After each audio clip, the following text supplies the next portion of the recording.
নির্বাচনে অংশ নিতে পারবেন কিনা সংশয় প্রকাশ করছেন তামিম ইকবাল। টিকিট বোর্ডের ক্ষমতা দখলের নোংরা খেলা বন্ধ না হলে দেশেরই ক্ষতি হবে বলে মনে করেন মিস্টার খান। ওদিকে প্রধান নির্বাচন কমিশনার বলছেন শুক্রবার বিকালের মধ্যেই হয়ে যাবে সমস্যার সমাধান। ওল্ড ডিওএইচএস ক্লাব থেকে বিসিবি নির্বাচনে কাউন্সিলর হয়েছেন তামিম ইকবাল, অথচ সেই ক্লাবের কেউ নন তামিম।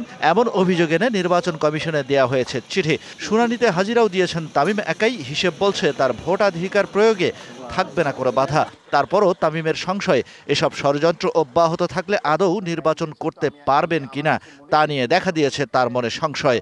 আমার কাউন্সিলরশিপও ক্যান্সেল হয়ে যেতে পারে, কোর্টে রিটও হয়ে যেতে পারে, কোর্টে কেস হয়ে যেতে পারে। এখন কেন হবে এটা আপনারা খুব ভালো করে বুঝেন। আমার এর চেয়ে বেশি এক্সপ্লেন করার কিছু নাই। আপনারা you guys are smart enough to understand.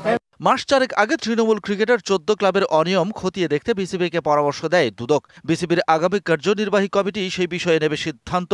একই সাথে এই ক্লাবের কাউন্সিলররা অংশ নিতে পারবেন নির্বাচনে। ওয়ালটন এখন দেশের সীমানা পেরিয়ে পৌঁছে গিয়েছে 50টিরও বেশি দেশে। ওয়ালটন, ঘরে ঘরে বিশ্বজুড়ে। বিসিবির বর্তমান কমিটির সবশেষ সভায় এমন সিদ্ধান্ত নেওয়া হলেও নির্বাচন কমিশন সেই 14 ক্লাবের কাউন্সিলরশিপ দেয় বাতিল করে। এত জল ঘোলার পর কেন বাতিল হলো 14 ক্লাবের কাউন্সিলরশিপ তা নিয়ে মুখ খুলতে নারাজ নির্বাচন কমিশনও। এই চিঠিটা আমাদের কাছে এসেছে, আজকে সেই চিঠিটা প্রেস করবার জন্য কেউ প্রেজেন্ট হয়নি, সুতরাং আমরা ওইটা অ্যাবসেন্ট দেখিয়ে দিয়েছি। সাইনটা আমাদের দেখতে হবে যে রেকর্ডে কি আছে, আমাদের আছে, কাগজটা আমাদের হাতে নেই। কাউন্সিলরশিপ থেকে বাদ পড়েছেন বিসিবির বর্তমান কমিটির পরিচালক ইফতেখার রহমান মিঠু।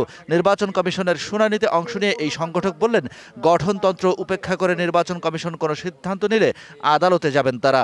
দুদক করেছে কি বলেছে, সন্দেহ করছে, প্রমাণিত না। তো সুতরাং প্রমাণিত না হলে আপনি কিভাবে বাদ দিবেন? সেটাই আমরা তুলে ধরেছি। নাইস অফ ইসি, তারা পেশেন্ট হিয়ারিং দিয়েছে।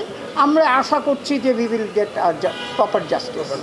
নির্দিষ্ট সময়ে কাউন্সিলরশিপের আবেদনপত্র জমা না দেওয়ার কারণে ডাক পড়েছিল সাবেক সভাপতি ফারুক আহমেদেরও। এছাড়া 14 ক্লাবের মধ্যে 12 ক্লাবের নিয়োগ করা আইনজীবীরাও অংশ নেন শুনানিতে। Shahan Papon, DBC news, Dhaka.